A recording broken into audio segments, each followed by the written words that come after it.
model Mercedes-Benz tahun 2012. Kalau kau tengok memang sangat-sangat cantik. Yang ini siapa yang nak beli secara tunai memang sangat-sangat berbaloi. Sebab apa? Harga dia dah murah sangat dah sekarang ni. Lagipun owner kereta ni memang sangat-sangat jaga. Kalau kau tengok design, kau tengok dia punya colour, kau tengok dia punya body, memang tip top guys. Ini adalah model C200 tahun 2012, engine 1.8 sahaja. Okey, untuk design dalam kau boleh tengok memang sangat-sangat cantik, klasik betul. Cuma dia punya seat controller semua pakai elektrik So kalau tengok dia punya design dalam memang sangat-sangat kemas. Datang dengan full leather warna cream. So tak ada kesan pecah-pecah langsung. Okey. Owner lama memang jaga dengan sangat-sangat cantik guys. Okey, kalau kau tengok juga kat sini boleh nampak dia punya design. Memang sangat-sangat cantik guys. Okey. Dia datang dengan kayu punya design dekat bahagian tengah ni. Atas dia punya dashboard semua dia bagi soft plastik punya. Lepas tu dekat bahagian kunci, dia pakai kunci yang sangat-sangat klasik untuk okey. So bas pusing saja. Mileage dia 130,000 sahaja guys. Okay. So handbrake dia memang style lama lagi. Boleh tarik saja macam ni untuk handbrake dia. Untuk grab dia pakai bawah. Okay. Untuk adjust dia punya steering semua pakai elektrik saja guys. Dia boleh adjust pakai elektrik saja. Atas, bawah semua. Meter dia sangat-sangat cantik lagi. Dalam design dia sangat-sangat orang kata eksklusif lah untuk orang-orang yang berada. Okey, untuk entertainment dia semua cover dekat bahagian bawah ni guys. So radio dia apa semua boleh cover dekat sini saja.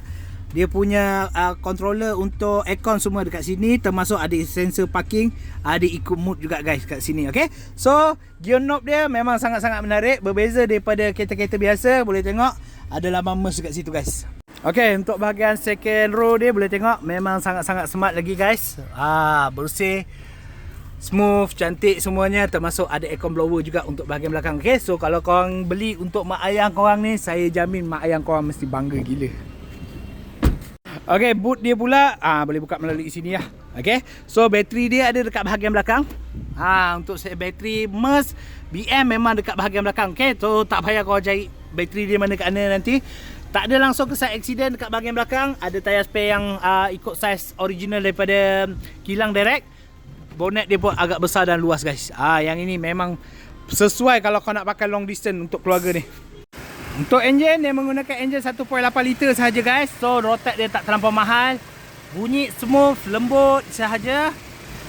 Boleh tengok dia punya design semua. Owner lama memang jaga tip top daripada MERS punya service center. Okay. So boleh tengok dia punya warehouse marking pun ada lagi.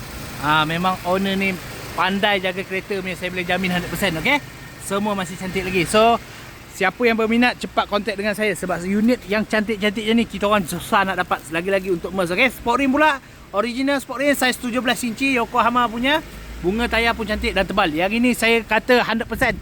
Ambil terus pakai, tak payah buat apa-apa. Tinted pun saya bagi percuma nanti. Dashcam pun saya bagi percuma nanti. Okay. Banyak free gift daripada saya. Penghantaran seluruh Semenanjung. Okay. Harga body 34,800. Campur rotek dengan insurans saja. Siapa yang berminat, kontak dengan saya Syahrin Sulaiman. Tekan link dekat bio saya, wasabi dengan saya. Okay. Jangan lupa repost video saya. Mungkin ada kawan-kawan sahabat yang tengah nak mencari, boleh sampai kepada mereka. Okay. Terima kasih guys. Jumpa lagi. Assalamualaikum.